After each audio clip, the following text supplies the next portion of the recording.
Merci, Monsieur Gomes. La parole est à Monsieur Denis Baupin pour le groupe Écolo et pour 5 minutes.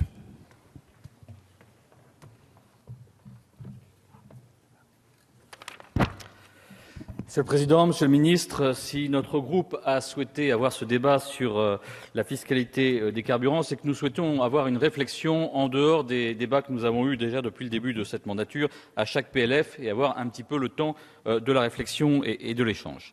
Ça a été souligné par beaucoup d'intervenants, la fiscalité des carburants a un impact majeur sur les comportements. Il suffit d'en constater l'impact de la fiscalité sur le diesel, qui aujourd'hui donne un avantage très concurrentiel à ce type de véhicule. Du moins, c'est ce que pensent les consommateurs, alors même que l'UFC Que Choisir a fait la démonstration qu'en fait 75% des gens qui achètent un véhicule diesel plus cher qu'un véhicule essence et qui espèrent se rattraper grâce à la fiscalité avantageuse sur le gazole, en fait perdent de l'argent parce qu'ils ne roulent pas assez pour pouvoir compenser. On voit bien donc à quel point le signal prix est un signal très important dans le choix des consommateurs. Alors je veux le dire ici, parce que le débat a commencé, nous aussi, nous sommes contre la pollution punitive. La pollution punitive, c'est-à-dire la pollution qui est respirée par nos concitoyens, les pics de pollution que nous subissons quotidiennement, notamment lorsqu'on vit dans les grandes villes, et qui font qu'on va perdre entre 6 et 9 mois de durée de vie, que les personnes âgées, que les personnes qui sont insuffisantes respiratoires, que les jeunes enfants vont avoir des problèmes de respiration. Et aujourd'hui, nous n'avons trouvé aucune solution concrète pour faire en sorte que ces pics de pollution diminuent et que la pollution chronique dans nos villes diminue. Alors oui, il faut dédiéseliser le parc automobile français dans le pays le plus dieselisé du monde. Et nous sommes heureux que pour la première fois, un Premier ministre, le Premier ministre actuel, ait déclaré lors de la conférence environnementale que la France avait fait fausse route en donnant cette priorité au diesel. On le sait, c'est près de 7 milliards d'euros qui sont des pertes fiscales pour le pays. C'est des fermetures de raffineries qui sont dues à ce déséquilibre entre l'essence et le gazole. C'est des problèmes de santé publique que je viens de rappeler. C'est probablement une future amende pour la France par l'Union européenne pour ne pas avoir lutté contre la pollution de l'air.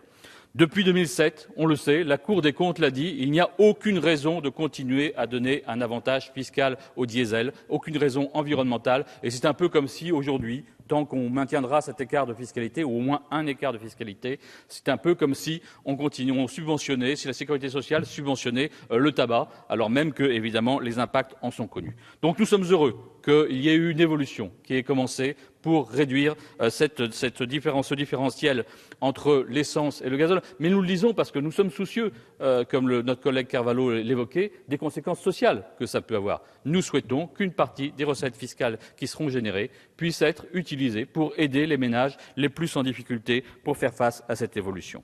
Nous voulons aussi que cette évolution en matière de fiscalité des carburants se poursuive et donc que l'écart continue à se resserrer et ne pas entendre, comme on l'entend trop souvent, que les véhicules diesel neufs seraient des véhicules non polluants. La démonstration est faite, et notamment l'ADEME l'a fait, que ces véhicules restent très polluants, même aux normes Euro 5 et Euro 6. Nous souhaitons aussi dire que nous sommes heureux, et le ministre l'a rappelé, que la contribution climat-énergie ait commencé à être mise en place en France. Nous étions pour hier, je voulais le dire à nos collègues de l'UMP, mais visiblement ils ne sont pas nombreux sur ces bancs pour l'entendre. Nous étions pour hier et nous sommes pour aujourd'hui. Nous n'avons pas changé de position. Nous pensons qu'en effet, une composante carbone, et quand ils le proposaient, nous étions déjà pour, une composante carbone est importante et il faut continuer à ce que celle-ci augmente. Mais pour autant, si nous avons souhaité ce débat, c'est qu'il reste des incohérences. Et Monsieur le ministre, nous souhaitions vous attirer votre attention là-dessus. Il y a l'incohérence pour les véhicules de société. Aujourd'hui, 96% des véhicules de société sont des véhicules diesel parce qu'il y a déductibilité de la TVA lorsqu'on utilise du gazole. Ce n'est pas possible qu'on continue à laisser un avantage aussi important pour ces véhicules. Combien de conducteurs de taxi, que ce soit ici à Paris ou dans d'autres villes, nous interrogent en nous disant « mais nous aimerions beaucoup passer aux véhicules électriques, nous aimerions passer aux véhicules hybrides, mais aujourd'hui, le seul carburant qui a la déductibilité de TVA, c'est le gazole.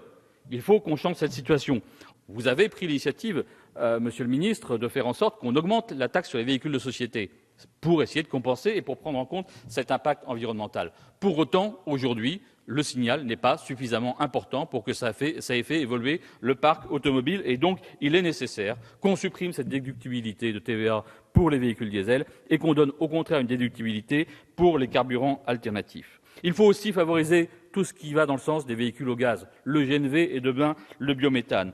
Et donc nous proposons que l'on étende au GNV les exonérations existantes en ce qui concerne le transport de marchandises et le transport public routier. Là aussi, nous pouvons envoyer un signal de façon à ce que ces véhicules qui existent aujourd'hui et qui existent dans beaucoup de pays soient utilisés beaucoup plus en France et qu'on développe le transport utilisant le gaz. Enfin, pour conclure, nous pensons aussi qu'il faut envoyer des signaux en direction des taxis. Voilà des véhicules qui circulent toute la journée dans les grandes villes et qui émettent évidemment de la pollution et qui sont prêts à changer. Et donc, outre l'évolution de la déductibilité de TVA que nous proposons de faire basculer du diesel vers les carburants alternatifs, nous pensons aussi qu'il faut limiter progressivement le remboursement de TICPE dont bénéficient les taxis, du moins qu'il soit diminué pour ce qui concerne les carburants fossiles et qu'au contraire, ce remboursement de TICPE soit consacré progressivement uniquement aux véhicules hybrides. Voilà nos propositions, Monsieur le Ministre. Nous pensons qu'elles peuvent permettre de poursuivre l'évolution vers une fiscalité plus écologique qui est entamée par ce gouvernement, mais qui doit encore être approfondie. Merci. Merci, Monsieur Beaupin.